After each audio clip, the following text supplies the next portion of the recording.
Well, first of all, thank you so much for having me here today as part of the International Studies Public Forum series.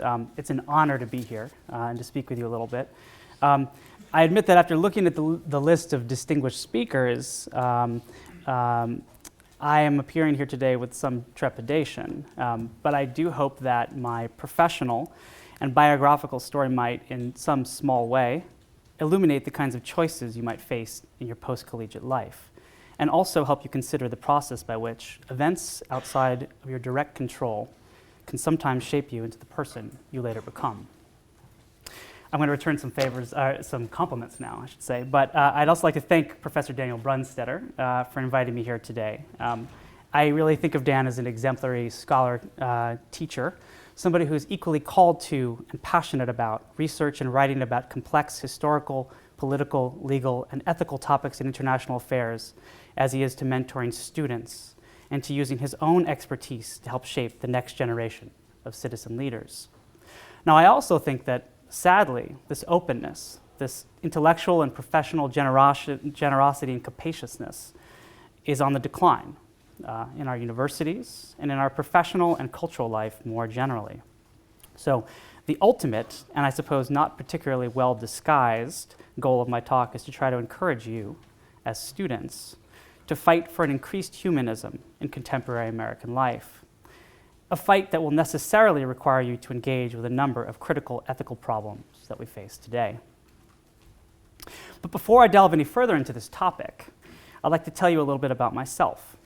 I am, as Dan mentioned, by trade and affinity, an editor and a writer, focusing on international affairs, and in particular, American foreign policy in the wider Middle East. And in addition to my work at the Council, I'm also helping coordinate the activities of UC Irvine's own Olive Tree Initiative at UC Berkeley, where I have the great pleasure of working with a group of dedicated and brilliant students. So during my time at the Council, I edited Nobel laureates and UN leaders, organized interview series, conducted podcasts with authors, wrote op-eds with senior fellows, and even sometimes helped the president and vice president with some strategic planning. I had very little, and in some cases, no experience in many of these areas when I arrived at the Council after finishing up from graduate school.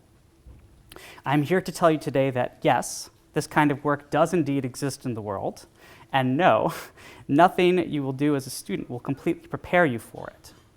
If you're fortunate, as I was, to be given the opportunity at a place like the Carnegie Council, you will struggle at times. This might be frightening, but it is, I promise, also liberating. No one has special claim to this type of work. It is not like cardiology or structural engineering or astrophysics. If you put the work in, and moreover remain insatiably curious about the world around you, you can be a part of something truly rewarding. I assume that many of you in the audience are interested in pursuing a career in international affairs with an NGO, think tank, humanitarian organization, or perhaps the State or Defense Department.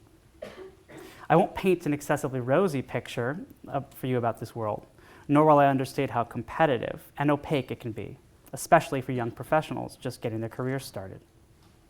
But I would also like to give you some encouragement, especially those of you rooted firmly in the humanities, who may worry that you lack a certain level of quantitative or statistical specialization, or even a specific regional focus. Now, these are no doubt useful. I don't want to suggest otherwise. But I do want to suggest that, niche expertise aside, the single most important factor in your success, and, more importantly, your own personal flourishing, will result from aligning your work with your own moral core. To do this, you'll have to interrogate yourself about why and how you became drawn to the study of politics in the first place. Sometimes the arc of our lives is only clear in hindsight, but occasionally we can identify just how it happens to be bending in real time, which, in turn, permits us to anticipate our own possible futures. Intellectual biographies are difficult to parse without delving into our personal idiosyncrasies, as well as larger-scale social events. I'm 32 years old, so this will date me somewhat, as it should. every student in the room will have his or her own individual and generational expertise to reflect on, a generational expertise that deviates in important ways from my own. Once that process of self-reflection is initiated, you may find, as I did, that what seemed like a haphazard constellation of interests and passions may actually possess a kind of cohesiveness to it. And from there, you may discover that the most creative work that you can do and your potential contribution to the outer world consists of weaving those distinct strands of knowledge or aspects of yourself throughout your working life. Now, there is a well-trodden outer logic to success, one that proceeds from your undergraduate institution to what major and disciplinary specialization you choose, to the internships you are awarded, to the graduate program you may attend, and so on. Clarity about these steps is necessary, but not sufficient. At least not sufficient to transform the drudgery of work into something properly referred to as a calling. So I want to talk to you about another, inner logic, the kind that helps propel us, really, toward ourselves. My own passions revolve around the ethics of war, especially in terms of the history of the 20th and early 21st century. And these, in turn, are inextricable from my own story. So let me tell you a little bit about my own moral education. My memories are often the memories of politics, and I'm firmly in the Aristotelian camp in believing that we are all at our core social and political animals, and that participation in this common public life enriches and perhaps defines us. Perhaps I need to believe this, given my own personal biases and interests, but I do know that a certain external corollary is true. To paraphrase, in more gentle terms, a saying often attributed to Trotsky, you may not be interested in politics, but politics is certainly interested in you. One of my earliest memories is of the Berlin Wall falling in 1989, when I was 5. I remember the elation that surrounded the coverage of the story on the radio. We were in the car when the news broke, but completely clueless about why it mattered. But I think I grasped, somewhat dimly, that events far away, and to a 5-year-old in suburban New York, Berlin felt inconceivably far off, that these events had resonance locally. My next political memory, also somewhat hazy, was of a newspaper headline by the New York Post, a local tabloid, about the U.S. military campaign against Iraq in 1991, during the George H.W. Bush presidency, in response to Iraq's 1990 invasion and occupation of Kuwait. The headline is what struck me, since, in classic crude New York Post style, it had something about kicking Saddam's ass in it. While I couldn't obviously have known then that the relations between the Ba'athist regime in Iraq and the 2 subsequent presidential administrations would take on a fateful and tragic quality, leading to the 2003 invasion that toppled Saddam. But I do know that when I was shaking and dancing to stay warm on a frigid day in New York City in February 2003, alongside 200,000 others who had peacefully assembled to protest the war in New York, that I thought about peering at that headline in 1991 and the long, circuitous sweep of politics and history and our own small place in it. I want to share 2 more memories with you, both of which occurred before the 2003 Iraq War protests. These were formative for me and show how the personal can intersect with the political, often in surprising ways. The first event took place when I was a senior in high school in my suburban New York public school. I was sitting in my environmental science class when a teacher from a neighboring classroom announced that a plane had flown into one of the towers of the World Trade Center. Now, this was a time before widespread internet access. News did not spread as quickly or diffusely as it does now. Panic erupted. Many of our parents, including my father, worked in Manhattan. Phone lines were jammed. It was impossible to reach our loved ones in the city to make sure they were safe. Huge casualty figures were tossed out. No one really knew how catastrophic the damage might be. The school went on complete lockdown, forbidding students to leave the building. But I snuck out through the basement and rushed home to see if my father was there. He was. He had managed to make it up the West Side Highway and safely home. We watched CNN for hours straight until the recurring image of the planes crashing into the building became too much to bear. Now, my memory of 9/11 is absolutely pedestrian, and that is the point. Unlike friends of mine, I didn't lose anyone in the attacks, or really sacrifice anything at all. But my experience, near to the event itself, yet also very far away, at an impressionable age, offers, I hope, a few insights into how America, or at least my small, privileged corner of it, did and did not see itself. Looking back, I am most surprised about how shocked we were that this kind of suffering was possible in our own community. That politics, even if it emanated from halfway across the globe, could produce such demoniacal reverberations nearby. Shocked that we weren't somehow outside of history. Shocked that our foreign policy, in this case, the army of the Mujahideen in the war against the Soviets after the 1979 invasion, could result in such terrifying blowback. We were shocked that we could suffer like other people had suffered, because we had been blessed by our geography and history not to experience what much of the rest of the world took for granted. That politics was not an academic exercise, that ideas were powerful and alive and could move people to do brilliant, generous, and also horrifying things. And that the old problem of theodicy, the question of why there is evil and suffering in the world and why it afflicts good people, was a very contemporary concern. Now, I think that, like many others around my age, the 9/11 attacks made me want to understand more about the wider world of which I was necessarily a part. It also made me less cosseted and idealistic about the aims of U.S. foreign policy, and more attuned to what I would later learn was called just war theory. That is, the ethical conditions under which a state may go to war, known as jus ad bellum, and the limitations that a state must abide by while prosecuting its war aims, known as jus in bello. Now, arguably, more recent additions to just war theory have taken up the question of justice after war. That is, the responsibilities of belligerents, and in particular victors in a conflict, toward the peoples they are occupying. This is known as jus post bellum.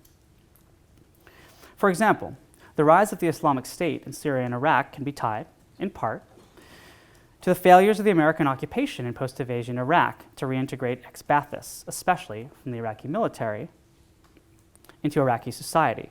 And of course, there are many questions, debated for over a decade now, about whether the George W. Bush administration satisfied the jus ad bellum conditions for waging a war in Iraq in the first place. Now, the final memory I'd like to share with you is a little more obscure, but also took place in high school, in my favorite class, which you might have guessed at this point was history, taught by my school's football coach, Mr. Brogy, who, beneath his tough exterior and his booming lecturing style, was a morally sensitive and thoughtful man. Now, one day in class, when discussing the end of World War II and the use of atomic weapons in Hiroshima and Nagasaki by the United States, Mr. Brogy took a straw poll of the class. "Raise your hand," he said, "if you think the US was justified in using atomic weapons in Japan." To my surprise, almost, if not all, of my classmates' arms shot up. To my even greater surprise, so did Mr. Brogy's. Then he asked us who thought the use of such weapons was a mistake. I raised my hand, although a bit more tentatively than I had planned to, when I thought my position would be a lot more popular than it was. When I asked Mr. Brogy why he felt the bombing was justified, he mentioned the off-cited estimates by the Truman administration that an invasion of Japan could lead to millions of American casualties, including over 500,000 fatalities. Now, my anti-nuclear stance was not an instance of any particular moral courage. It had no real consequences for me, other than slightly magnifying my already extant reputation as the classroom hippie. It's true. But it did teach me a few lessons.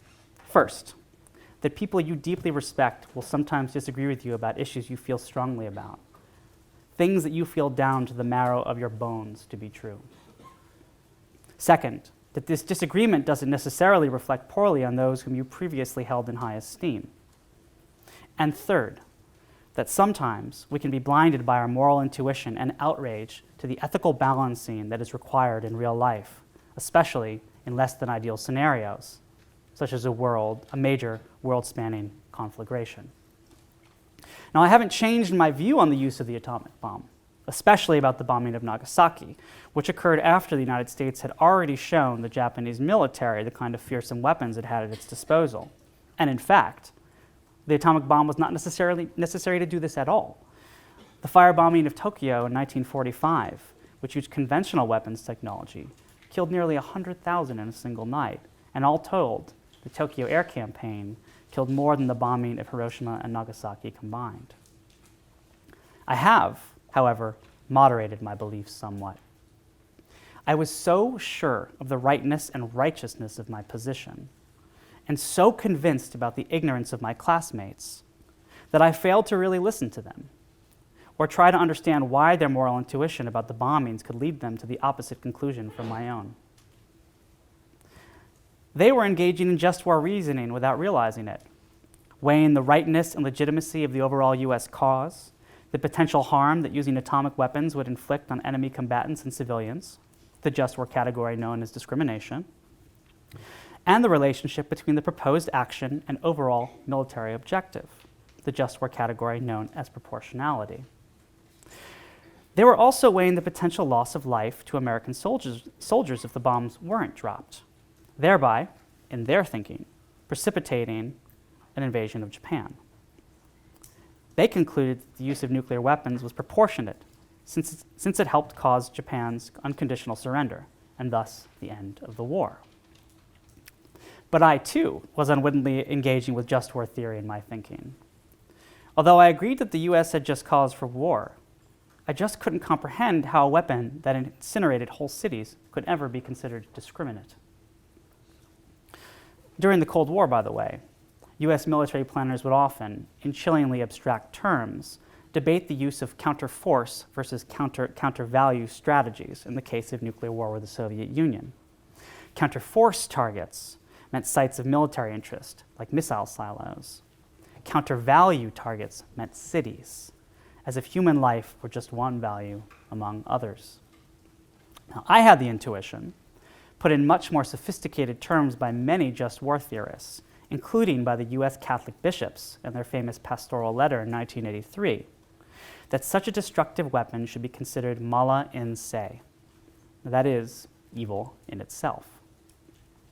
Other kinds of weapons, such as chemical and biological agents, are today also considered mala in se. This wasn't always the case, of course. The use of chemical weapons was widespread during World War I, for instance.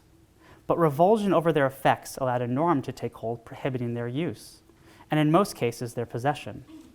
Indeed, widespread disgust at the Assad regime for using sarin gas against civilians in rebel-held areas in Syria in August 2013 almost led the Obama administration to enter the conflict there. While the administration eventually backed down from its threats against Assad, it did, in cooperation with Russia, force the regime to give up all its chemical weapons. All this shows that change in international politics is fitful and uneven, but it is possible. What has been accomplished with regard to chemical and biological weapons is a long, long way off, if ever, from being achieved with nuclear ones. But that doesn't mean we shouldn't think about the day when it could be, or what conditions might be required to bring that day about. This isn't merely some exercise in pie-in-the-sky thinking. Indeed, no less a figure than Hans Morganthau, often considered the father of classical realism in international relations, and a thinker with a fairly dour view of human nature, argued that the advent of nuclear weapons had changed the calculus of international affairs completely. In a 1961 talk, he said, and I quote, "The rational relationship between violence as a means and the ends of foreign policy has been obliterated by the availability of nuclear power. Nuclear power provides governments with a destructive force transcending all possible rational objectives of the foreign policy of any nation. For all-out nuclear war is likely to obliterate the very distinction between victor and vanquished, and will certainly destroy the very objective for which such a war would be fought." Thus, nuclear war would not represent something qualitatively different from what preceded it. It was an entirely new kind of phenomenon, an unprecedented threat to our world. But, said Morganthau, it was also precisely at this juncture, this inflection point, that new thinking about our current situation was possible, and indeed, critically important. It is here that a theory of international relations has a creative and vital task to perform, he says. a task which has been performed throughout history by the political theories of domestic politics. It is at this point that the realistic and utopian approaches to politics in general and to international relations in particular merge. For Morganthau, much to the surprise of many of his contemporaries, and to many, many more of his readers into the present day, this meant the consideration and ultimate desirability and inevitability of a world state.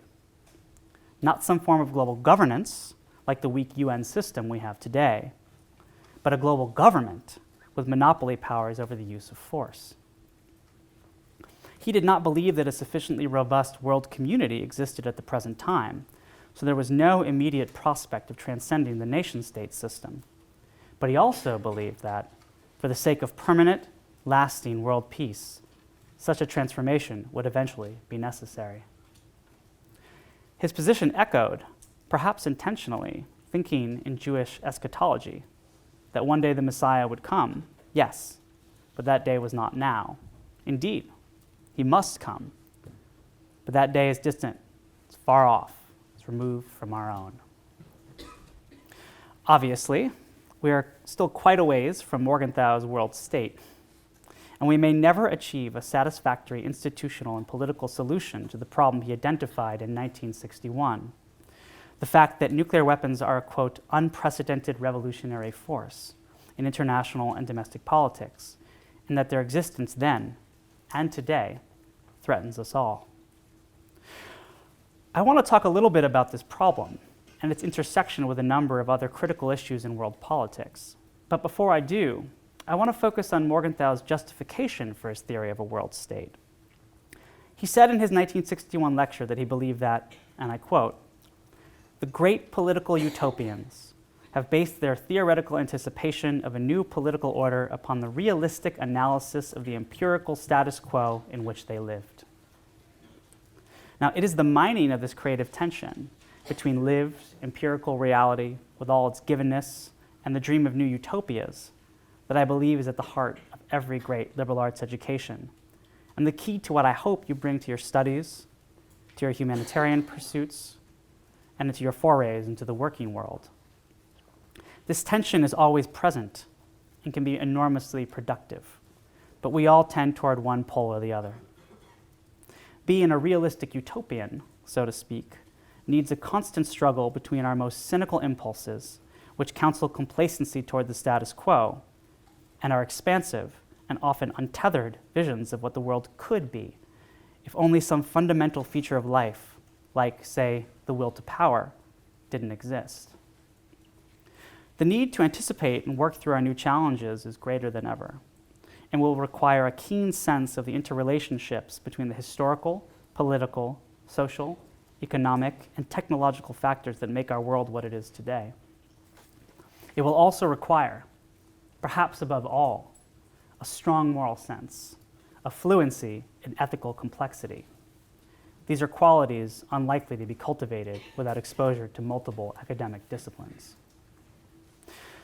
In order to think what we are doing, to use Hannah Arendt's memorable phrase, to examine the foundations of and critical issues in global politics today, in a world where we can no longer look solely to traditional sources of authority for intellectual guidance, we will need more cosmopolitan-minded generalists, not fewer, and more broad-based education in the humanities, a necessary counterweight to the increasingly narrow drive toward hyper-specialization that leaves many, I fear, technically proficient but uneducated, intelligent but not wise.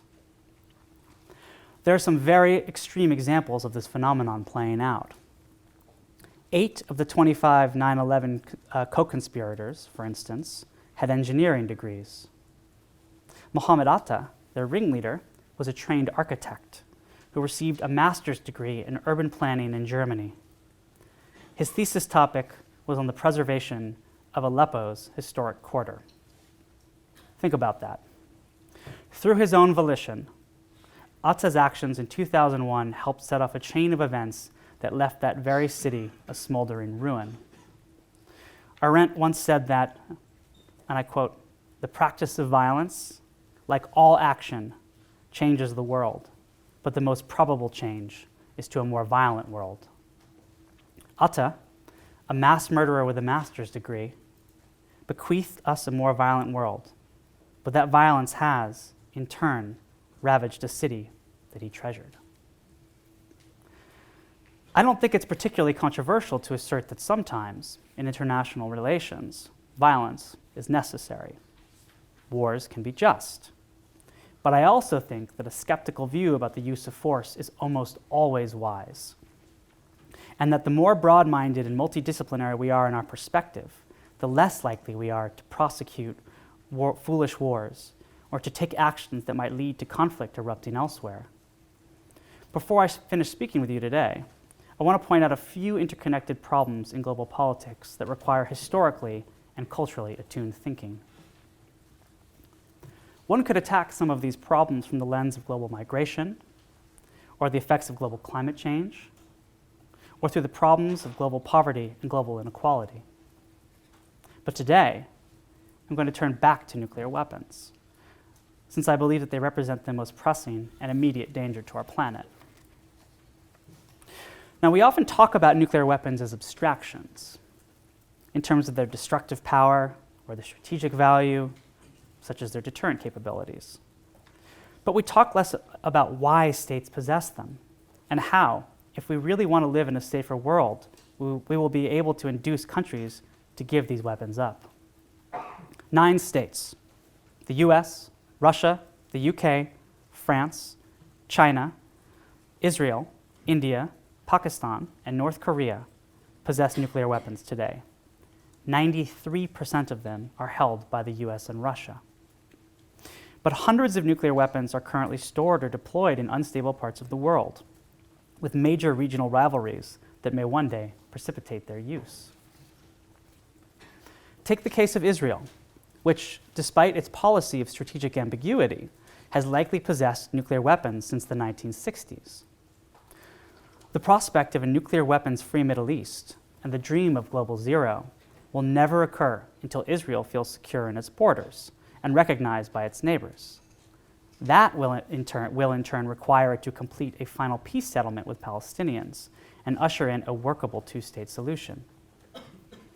It is not often remarked that the road toward ridding the world of nuclear weapons travels through Jerusalem, but it is unavoidable. Or consider the situation in India and Pakistan. To get to global zero, a just settlement in Kashmir, the disputed region claimed by both countries, will also be required.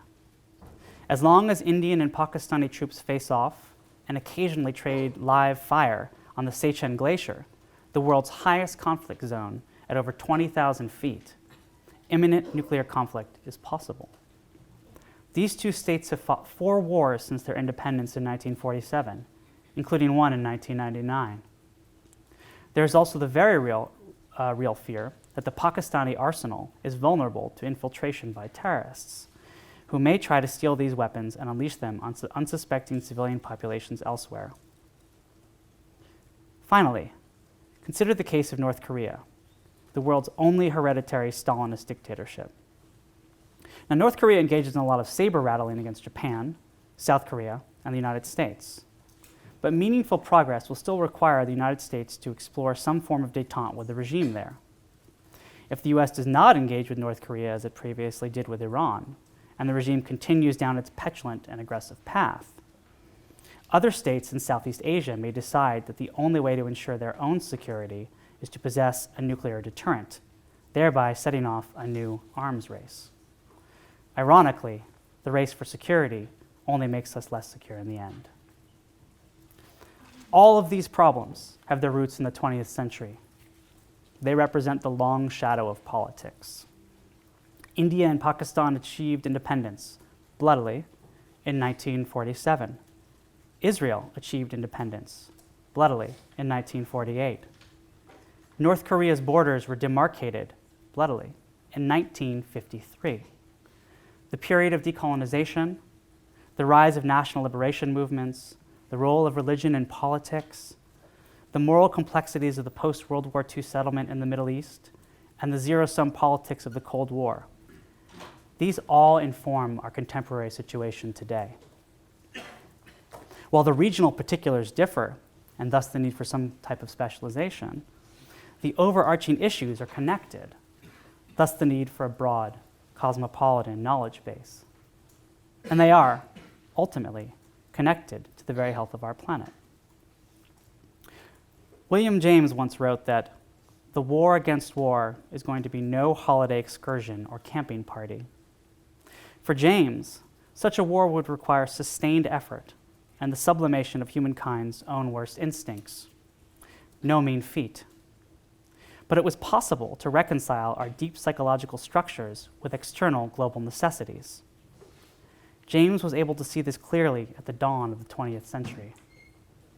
When whole nations are the armies, he wrote, and the science of destruction vies in intellectual refinement with the science of production, I see that war becomes absurd and impossible from its own monstrosity. James was right. Certain kinds of war have become absurd and impossible, and yet their prospects are still all too real. Every generation fights different individual wars, but the war against war itself is continuous and perpetual. You will be forced to fight this war within yourself, whether you volunteer to or not. My hope is that you will also elect to do so in defense of our shared, fragile planet. Thank you.